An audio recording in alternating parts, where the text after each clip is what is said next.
Pasko na bukas pero hanggang ngayon pinoproblema ng mga taga-Eastern Samar kung paano nila ipagdiriwang.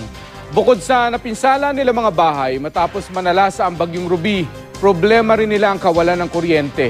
Makibalita tayo kay Jay Sabale. Pag-asang naroon pa rin pero unti-unti nang kumukupas ang madarama sa karatulang ito. Tulong ang hiling ng marami para maipagdiwang ang Pasko. Naisipan ho namin isulat ho ang ganyan kasi kahit na ho kami na ng bagyo,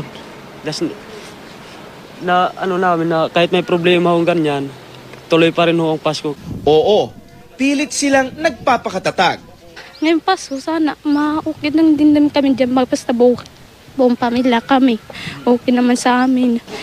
Pero ang mga nasira nilang tahanan, hindi man sinasadya, nagsisilbing paalala kung paanong maiiba ang Pasko nila ngayong taon. Nangangaroling kami, kahit hindi kami binibigyan, okay pa rin kasi matuloy lang yung Pasko namin, maging masaya lang kami. Wala po kaming mapagkuhaan ng hanap buhay. Walang ilaw, malungkot. Malungkot talaga, madilim. Yun lang po. Tapos yung dapat inaasahan po namin tulong, wala.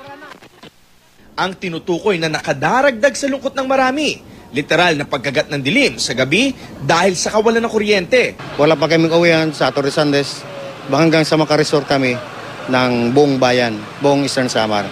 So, kahit nga magpapasko siguro, bibisita lang kami bukas, sabi ng pamilya. Tapos pagka 26, madaling araw, balik na naman kami dito.